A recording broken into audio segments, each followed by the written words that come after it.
আপনারা এখন যে শোরুমটি দেখছেন সেটি একটি বহুজাতিক জুতা কোম্পানি বাটার শোরুম। তার সামনে দেখতে পাচ্ছেন লোকজনের তেমন একটা ভিড় নেই। সামনে একটি টুপির দোকান আরও অন্যান্য দোকান, আর অপর প্রান্তে দেখতে পাচ্ছেন সাধারণ জুতার দোকান, যেখানে মানুষের উপচে পড়া ভিড় রয়েছে।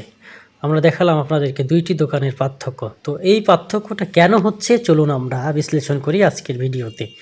দেখুন, এই যে বহুজাতিক কোম্পানি বাটা, এটি ইসরায়েলি পণ্য হিসেবে অনেক সময় বলা হয়ে থাকলেও এরা আবার বাংলাদেশি পণ্য হিসেবে স্বীকার করে মানে বিভিন্ন বিজ্ঞাপন প্রচার করে বাটা কোম্পানি, কিন্তু প্রকৃতপক্ষে এটার মালিক হচ্ছে নেদারল্যান্ড এবং এটার অর্থদাতা কিন্তু বাটাই। আপনারা জানেন যে ইসরায়েলি এর বাটার মূল উৎপাদনকারীর অর্থ যোগানদাতা। আর এছাড়াও অ্যাপেক্সের লোটো দেখছেন, এগুলো দেশজ কোম্পানি, এগুলোতে এখন পর্যন্ত ভিড় দেখতে পাচ্ছি আমরা।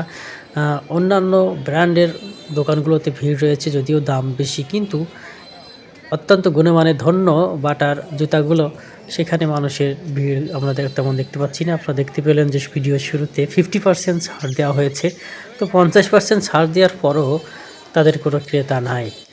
চলছে ঈদের কেনাকাটা, মানুষের মার্কেটগুলোতে উপচে পড়া ভিড় দেখা যাচ্ছে।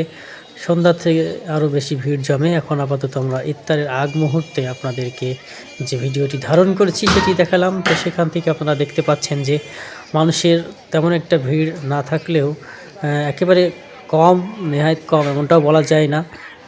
দ্রব্যমূল্যের ঊর্ধ্বগতি এবং জিনিসপত্রের আকাশচুম্বী যে দাম, আপনারা জানেন যে পোশাক পরিচ্ছদ, এমনিতেই যে দ্রব্যমূল্যগুলো রয়েছে আমাদের নিত্য প্রয়োজনীয়, সেগুলো তো আছেই, কিন্তু উৎসবে তো মানুষের কেনাকাটা বন্ধ থাকে না। তারা কিন্তু ঠিকই কেনাকাটা করতে যায়। ঠিক তারই ধারাবাহিকতায় আমরা দেখতে পাচ্ছি যে এবারও মানুষের উপচে পড়া ভিড় রয়েছে। ভারতীয় পণ্য বর্জন করছে, তারা ফুটপাথ থেকে প্রয়োজনে কিনবে, কিন্তু শোরুম থেকে দামি ভারতীয় পণ্য কিংবা অন্যান্য পণ্যগুলো কিনবে না। আপনারা দেখতে পাচ্ছেন যে সাম্প্রতিক সময়ে যে বিষয়গুলো আমরা লক্ষ্য করছি তার মধ্যে রয়েছে যে বাটা। আবার আপনাদেরকে আরও একটি বাটার শোরুম এনেছি। বাটা এবং ভারতীয় পণ্য বর্জন চলছে ইসরায়েল এবং ভারতীয় পণ্য। ইসরায়েলের সঙ্গে বন্ধুত্ব রয়েছে। আপনারা জানেন যে ভারতের পাশাপাশি ভারতের বন্ধুত্ব রয়েছে ইরানের সঙ্গেও, কিন্তু ভারত কিভাবে পিছন দিক থেকে ছুরি মারল ইরানকে তা ইতিমধ্যে আপনারা দেখতে পেয়েছেন। ইসরায়েলের সাথে আঘাত করেছে এবং আপনারা জানেন যে যুক্তরাষ্ট্র, সেখানেও ভারতের হাত রয়েছে। যুক্তরাষ্ট্রকে নানান অনৈতিক সুবিধা প্রদান করেছে। পাশাপাশি ভারতের ভালো সম্পর্ক রয়েছে সৌদি আরবের সাথে। মুসলিম কান্ট্রি হওয়া সত্ত্বেও সেই ভারতের সঙ্গে ভালো সম্পর্ক থাকায়, বা আপনারা জানেন যে ভারতকে সাপোর্ট দেয় সৌদি আরব এবং প্রচুর পরিমাণে প্রবাসী রয়েছে সৌদি আরবে ভারতের। সেক্ষেত্রে একটা ভালো সম্পর্ক তৈরি করছে ভারত সৌদি আরবের সাথে, মানে একটা রিলেশনশিপ চলে যুক্তরাষ্ট্র, ভারত, সৌদি আরব এবং ইসরায়েল এর মধ্যে।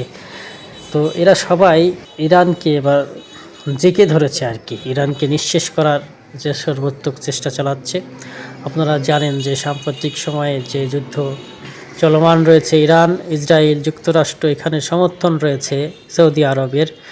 ভারতেরও প্রত্যক্ষ না থাকলেও পরোক্ষভাবে তারা সমর্থন জানিয়েছে তাদের অত্যন্ত কাছের বন্ধু ইসরায়েলকে। ভারতের সাথে যুক্তরাষ্ট্রের সম্পর্ক 50-50 চলে আর কি। বৃহত্তর দেশ হিসেবে ভারতকে সমীহ করে যুক্তরাষ্ট্র, কিন্তু অস্ত্রপাতি তো ভারতের তেমন নাই, এজন্য মাঝে মাঝে গোনার টাইমও নাই।